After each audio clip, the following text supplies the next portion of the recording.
Welcome into the NW Sportscast. The Mariners, one of the more feeble teams here in the MLB, a 2-1 loss to the Astros with opportunities out the wazoo for the M's. Consistent failures at the plate for the Mariners offense over and over and over again. The Mariners pitching staff held strong, even throughout the runner on second base in the 10th and 11th inning, and even in the 12th inning. Just one hit allowed by Han, who, by the way, had a great night, 2 innings pitched for the Mariners, a very depleted pitching staff on the bullpen side for the M's.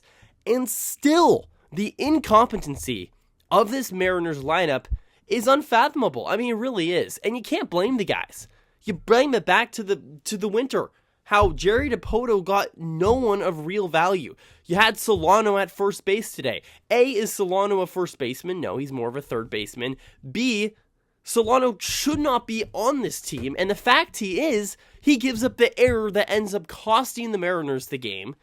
That runner ends up scoring the very next play on a triple that goes around. He touches the base. It would have been a 1-0 win for the M's.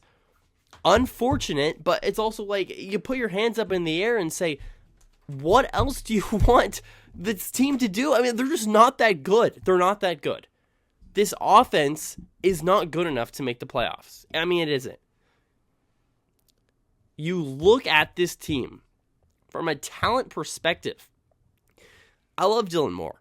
Dylan Moore's been one of the more tenured Mariners at this point on the team. He's due for a few good games here and there. He's due for, a serviceable utility role, and that's what Dylan Moore should be. Dylan Moore should not be batting as your leadoff bat. And I understand Polanco got hurt. I get that. But even then, if your backup plan is Dylan Moore at the leadoff spot, and this isn't harping on Demo by any means, this is just putting into perspective how bad this offense really is. I mean, it's atrocious, guys. It is absolutely atrocious. And time again, in the 10th, 11th, and 12th inning, and really, quite frankly, throughout the games, Mariners were, I believe it was like 1 for 10, 1 for 9 with runners in scoring position. I mean, it was horrendous. It was absolutely horrendous, and I want to use a choice word, but I'm not going to. But this Mariners team deserves that choice word. 4-8 now on the year. 0-2 in games decided by extra innings. And this is a game you gotta win. I mean, it's a game you have to win. I understand we're 12 games through the season. I get it. I know there's a long way to go. There'll be a lot more triumphs. There'll be a lot more hills, a lot more valleys for this Mariners team. I get that. But when you look at the end of the year, and I've seen this riddle play out time and time again, the Mariners need to win these games against teams like the Astros, where by all accounts, it will be the M's and the Astros with the Rangers in the mix as well, potentially. Or maybe the Mariners not in the mix and the Rangers in with the Astros. But the Astros will be there, I know that for sure. So if you want to win the division, not only do you need to start taking games against the Astros, but you got to start stacking up wins, and you got to get that tiebreaker. And time again, right? The Mariners would have made the playoffs a couple years ago. Even last year, missed it by 1 game, but technically it was 0 games. It was the tiebreaker that did him in against the Rangers. And tonight, Dylan Moore from the leadoff spot goes 0 for 5. Julio goes 0 for 4. There's too many empty possessions, I guess, say in basketball, or empty plate appearances in baseball. It's just not going to work. J.P. Crawford can't lay down a bunt in extra innings. Randy Arozarena, he works a walk, but then what does Mitch Garver do right after that? Can't get anything going. Can't even move a guy from third base to keep this alive. It comes a point where with 1 out and a runner on third, I had very little faith. That the Mariners could even scrape across a run with a runner on third and 1 out. I'm not even asking for a hit. I'm asking to put the ball in play. And the Mariners can't do that. 2 strikeouts to end the game. It is unquestionable that this team is awful at offense. At scoring runs. This team is terrible.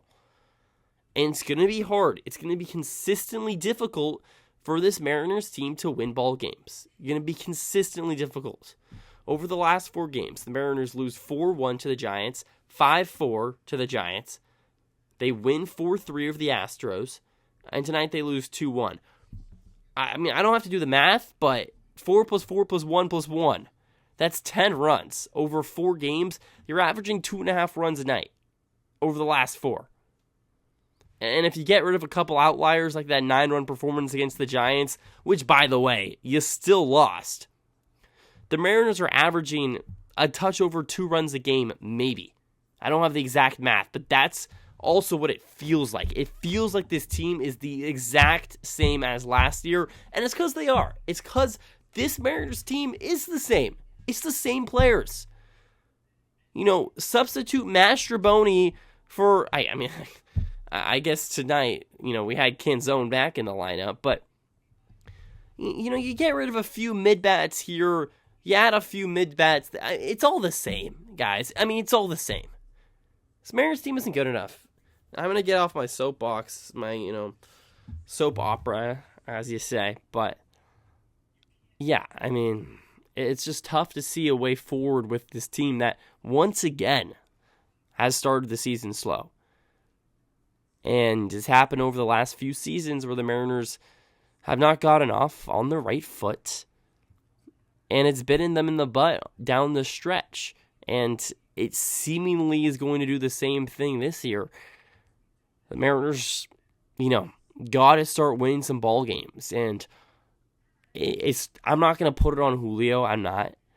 But Julio, who's having, had a pretty good start over the first few games, now all of a sudden hitting below the Mendoza line.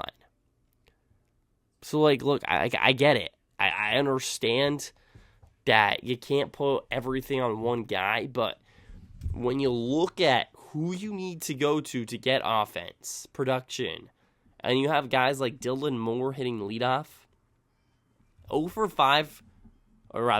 4 from Julio, and 1 for 5 from Cal, really isn't going to cut it. It's not. And I love both those players, and it's not an indictment on either one. It's unfortunate that we have to rely on the same guys night in and night out. But when you look at the bottom of the lineup and you're throwing Solano, Canzone, Mastrobuoni, J.P. Crawford, who's abysmal right now, it's clear why this team isn't scoring runs. So, it's going to be tough, to be quite frank with you guys. It's going to be tough to go on a run this year and make the playoffs. Mariners right back at it tomorrow, 12:10 p.m. first pitch Pacific time, 4:10 Eastern at T-Mobile Park. The rubber match between the Mariners and the Astros. Pivotal game tomorrow. Absolutely crucial the M's take that one. So, we'll see what happens. Just wanted to make a video for you guys. Throwing my 2 cents on this team right now. Mariners not so hot. Don't really know how to fix it. Should have been fixed in the winter. I'm Drew Albaugh saying so long at NW Sportscast. Please leave a like, comment, and subscribe. And as always, go Mariners.